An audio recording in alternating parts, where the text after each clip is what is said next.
A ver, si uno lo piensa, en el imaginario colectivo, la Constitución es casi un objeto de reverencia, ¿verdad? Totalmente. Un libro solemne, intocable, que está ahí, en la cima de todas las leyes.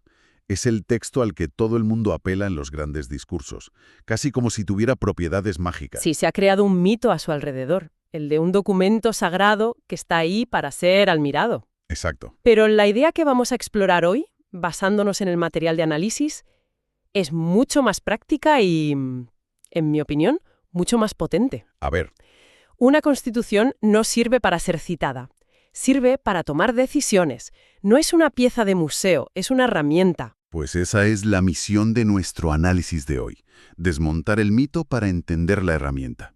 Y la propuesta del material es verla como el sistema operativo del poder público. Me fascina esta metáfora, pero bueno, vamos a desgranarla. ¿Qué significa exactamente ver la Constitución así, en lugar de como un simple libro de normas? Significa un cambio de perspectiva total. A ver, piensa en el sistema operativo de tu ordenador o de tu móvil. No es un programa más, ¿No, claro? es el software base que permite que todo lo demás funcione. Define qué puede hacer cada componente, cómo se comunican entre sí, cuáles son las reglas del juego. La Constitución hace exactamente lo mismo con el poder del Estado. De acuerdo, me gusta. Y siguiendo esa analogía, ¿qué serían entonces las aplicaciones? ¿Las leyes? ¿Los decretos? Exactamente. Las leyes, los reglamentos, las políticas públicas son las aplicaciones. Pueden hacer muchas cosas, pero siempre dentro del marco y con los permisos que les concede el sistema operativo. O sea, la Constitución. La Constitución. Ella define quién puede decidir, es decir, qué hardware tiene permiso para actuar, el Congreso, el Gobierno, los jueces, cómo debe hacerlo, con qué límites y, muy importante, con qué fines. Vale, Por eso, en un Estado social de derecho, como el que se describe en el análisis, el colombiano, cualquier ejercicio de autoridad que no tenga una justificación constitucional clara es como una aplicación que intenta ejecutarse sin permisos. el sistema la bloquea. Exacto. Carece de legitimidad. Entendido. No es solo una lista de reglas, es la arquitectura que permite que las reglas existan y se apliquen. El material introduce otro concepto que va de la mano, la Constitución como una decisión política fundamental. Ajá. Aquí me surge una duda. La palabra política hoy en día está muy cargada. ¿Llamarla decisión política no le resta un poco de valor jurídico? ¿Suena a algo más partidista, más temporal? Es la pregunta clave, porque toca el núcleo del asunto. Cuando el análisis habla de decisión política fundamental, no se refiere a la política del día a día, la de los partidos que negocian una ley. No. Se refiere a la decisión con mayúsculas, el momento fundacional en el que una sociedad se pone de acuerdo sobre sus pilares. Ah, vale. O sea, no es la política de quién gana la partida, sino la decisión sobre cuáles son las reglas del juego para todo el mundo. Justo, es la sociedad decidiendo qué modelo de Estado queremos. ¿Un Estado mínimo o uno social? ¿Qué derechos son innegociables, intocables por cualquier mayoría política futura? ¿Cuáles son nuestros valores como comunidad? Eso es una decisión política en el sentido más profundo y duradero del término. Claro. El ejemplo de la Constitución colombiana de 1991 que se cita es perfecto. No fue un simple ajuste de leyes, fue una ruptura. La sociedad colombiana decidió que el Estado no solo debía organizarse, sino que debía perseguir activamente fines como la dignidad humana o la justicia social. Y de ahí se derivan consecuencias enormes. 2. Que lo cambian todo. La primera, el derecho constitucional no es neutral, no es un manual de instrucciones aséptico. Tiene un proyecto, unos fines que debe cumplir. Vale. La segunda, y esto es crucial, el poder ya no es libre. Queda atado, condicionado jurídicamente a ese proyecto. No puede hacer lo que quiera, aunque tenga las mayorías para ello. El poder no es libre. Esa frase es potentísima y conecta con otra analogía del análisis que me parece muy clarificadora. La Constitución como un contrato de poder. Esto lo hace todo mucho más tangible. Es una analogía estratégicamente muy útil. Imagina que la sociedad es la dueña de una empresa inmensamente poderosa, que es el Estado. ¿De acuerdo? A través de la Constitución contrata a unos gerentes, el gobierno, los legisladores, los jueces, para que la administren. pero no les da un cheque en blanco. Les entrega un contrato con unas cláusulas muy específicas. Precisamente. Y los términos de ese contrato son claros. El pueblo es el titular original del poder. Las autoridades son meras mandatarias, gestoras de ese poder, no sus dueñas. Claro. La Constitución es el documento que fija las cláusulas, qué pueden hacer, cómo deben hacerlo y, sobre todo, qué no pueden hacer bajo ningún concepto. Vale, pero en todo contrato la parte más importante es qué pasa si alguien lo incumple. Si un gerente se excede en sus funciones o viola las reglas, ¿cuáles son las cláusulas de penalización en este contrato constitucional? Esa es la clave. Los mecanismos de defensa constitucionales son esas cláusulas. Si una autoridad rompe el contrato, por ejemplo, actúa sin competencia, viola un derecho fundamental o no sigue el procedimiento establecido, el propio sistema activa sus defensas. ¿Cómo cuáles? Pues las acciones de tutela, el control de constitucionalidad que ejercen los tribunales, las nulidades de los actos administrativos. Todo eso son las cláusulas de penalización por incumplimiento. Son la forma que tiene el titular del poder, el pueblo, de decirle a sus gerentes: te has saltado el contrato y esta decisión no es válida. Queda clarísimo. El contrato no es solo una declaración de buenas intenciones, tiene dientes. Si te parece, podemos usar esta idea para organizar el resto del análisis en torno a las funciones prácticas que cumple este sistema operativo. El material las divide en 4, y la primera es la más básica, la función fundante. Exacto, la función fundante. Es la más elemental, pero también la más radical. La Constitución literalmente crea jurídicamente al Estado. Desde cero. Desde cero. Antes de ella, lo que hay es poder, de hecho, fuerza bruta, pero no poder legítimo. Y esta creación ocurre en 3 niveles distintos. Primero, funda el propio Estado, definiendo su tipo. En el caso analizado, se define como un Estado social de derecho. Establece el modelo de la máquina, por así decirlo. Buena forma de verlo. Segundo, funda todo el ordenamiento jurídico. No hay ley, decreto o sentencia que no deba su validez, directa o indirectamente, a la Constitución. Es el origen de todo. Es como el tronco del que salen todas las ramas del derecho. Si cortas una rama del tronco, se seca. Si una ley es inconstitucional, es nula. Es la fuente de toda la legitimidad. Y tercero, y esto es clave para cualquiera que trabaje en el sector público, funda las competencias.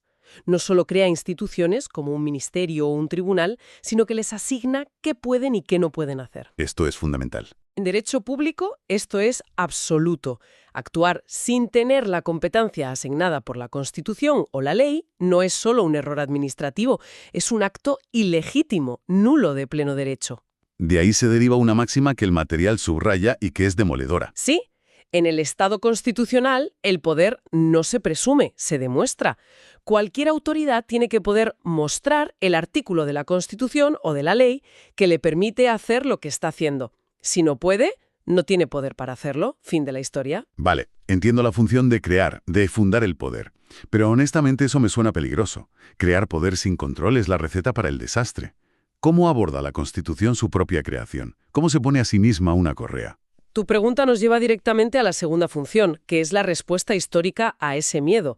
La función limitante. Ajá. El constitucionalismo nació precisamente para eso, como respuesta al absolutismo, a la idea de que el rey o el gobernante podían hacer lo que quisieran. La Constitución nace para domesticar al poder, para someterlo al derecho. Para ponerle la correa, que decíamos. Exacto. Y los mecanismos son los que ya conocemos, pero vistos bajo esta luz, cobran un nuevo sentido. Los derechos fundamentales son barreras infranqueables que el poder no puede cruzar. Límites claros. La separación de poderes evita la concentración y fomenta que se controlen mutuamente. El principio de legalidad obliga a que toda actuación esté previamente autorizada por una norma. La idea de fondo, como sugiere el análisis, es que la Constitución desconfía del poder por naturaleza. Incluso del poder bien intencionado. Sobre todo del bien intencionado, porque sabe que el poder, por su propia esencia, tiende a expandirse, a ocuparlo todo. Claro. La Constitución actúa como un recordatorio constante para toda autoridad. No importa lo buena que creas que es tu idea, tienes límites. Y tienes que justificar tus decisiones no solo ante la ley, sino ante estos estándares superiores que todos hemos pactado. Hasta ahora hemos hablado de crear poder y de limitarlo, de permitir y de prohibir. Pero el material que estamos analizando sugiere que las constituciones modernas, como la colombiana, van un paso más allá. No solo dicen no hagas esto, sino que también ordenan haz esto. Totalmente. Esa es la función programática, y es lo que distingue al constitucionalismo social contemporáneo del constitucionalismo clásico, que era básicamente un catálogo de prohibiciones al Estado. Entiendo. En la Constitución de 1991, por ejemplo, no se conforma con evitar abusos, fija fines claros e impone mandatos de acción al Estado, especialmente en derechos sociales: garantizar la salud, promover el acceso a la educación, facilitar una vivienda digna. Es una hoja de ruta para la acción. Espera un momento, porque la implicación de esto es enorme. Si la Constitución ordena actuar, ¿eso significa que no hacer nada, la inacción, también puede ser inconstitucional? ¿Lo he entendido bien? Lo has entendido perfectamente, y es una de las ideas más cruciales del derecho constitucional moderno. La Constitución no solo se viola por una acción, por una decisión equivocada. ¿Se viola también? También se viola, y muy a menudo, por omisión, por no actuar cuando se tenía el deber constitucional de hacerlo para proteger un derecho. Eso cambia por completo la forma de ver la responsabilidad del Estado. Un gobierno podría, en teoría, no tomar ninguna decisión corrupta ni ilegal, y aún así estar violando la Constitución de forma masiva simplemente por su pasividad ante un problema social grave. Exactamente. De hecho, el análisis comparte una reflexión que es oro puro. Muchos casos constitucionales no nacen de decisiones erradas, sino de decisiones que nunca se tomaron. Qué buena frase. Piensa en la falta de políticas efectivas para proteger un ecosistema, o la ausencia de un plan para garantizar el acceso a la sanidad en zonas rurales. Son violaciones constitucionales por omisión. Es una perspectiva potentísima. Y nos queda una última función. Si pensamos en sociedades como la colombiana, que el texto describe como diversa, plural, incluso fragmentada y en conflicto, ¿cómo puede un documento, un texto, servir para unir, para cohesionar todo eso? Esa es la función integradora, y quizá la más sofisticada. Una constitución no opera en un laboratorio social perfecto. Funciona en sociedades reales, con sus tensiones, desigualdades y visiones del mundo contrapuestas. Claro, su papel aquí es doble. Por un lado, reconoce y da valor a esa diversidad.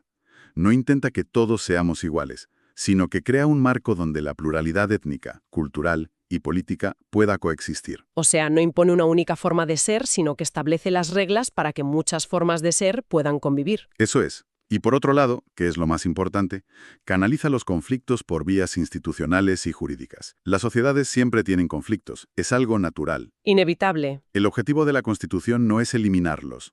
Entonces, ¿cuál es? Es que no nos matemos por ellos. En lugar de resolver las diferencias por la fuerza o la imposición, la Constitución dice: aquí tienen las reglas para debatir en el Parlamento, para decidir en las urnas, para que los jueces controlen los abusos. Ya. En ese sentido, y esta es otra idea brillante del análisis, la Constitución no elimina el conflicto social, porque eso es imposible y hasta indeseable en una democracia. Lo que hace es institucionalizarlo. Lo canaliza. Lo convierte en debate democrático, en control judicial, en deliberación pública. Es una herramienta para procesar nuestros desacuerdos de forma civilizada. Perfecto. Hemos recorrido todo el ciclo, desde la creación del poder hasta la gestión de los conflictos. Para terminar de atar todos los cabos, si tuviéramos que hacer una recapitulación final, ¿para qué sirve realmente una Constitución, en términos prácticos y estratégicos? Si lo sintetizamos, y siguiendo la lógica del material, una Constitución sirve de verdad cuando se entiende y se usa como 5 cosas a la vez. A ver. Primero, como el fundamento del Estado y de todo el derecho. Sin ella, todo el edificio se derrumba.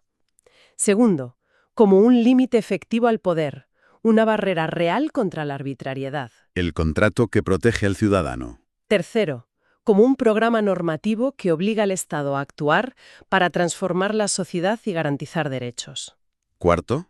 Como una herramienta de integración que permite gestionar la diversidad y el conflicto pacíficamente. Y quinto. Y quinto, y quizás lo más importante desde la perspectiva de quien nos escucha, como un contrato de poder que se puede exigir, que no es mera retórica de discurso político. Y el texto cierra con una idea que creo que es el broche de oro de todo este planteamiento. Sí, que quien entiende esta arquitectura, quien ve la Constitución como este sistema operativo complejo y dinámico, no solo está estudiando derecho constitucional, ¿Qué está haciendo? está aprendiendo a operar el poder desde el derecho. Operar el poder desde el derecho, me quedo con esa frase. Es un cambio de mentalidad absoluto, de ser un espectador pasivo de la política a ser un actor que conoce las reglas de la máquina, que sabe qué botones pulsar y qué palancas mover. Muchísimas gracias por la claridad del análisis. Y como siempre nos gusta terminar con una reflexión. Inspirada en todo lo que hemos discutido hoy, aquí la dejo. Si la Constitución es un contrato de poder en el que el pueblo es el titular, ¿qué responsabilidades concretas implica eso para cada ciudadano en su día a día, más allá de simplemente votar cada cierto tiempo?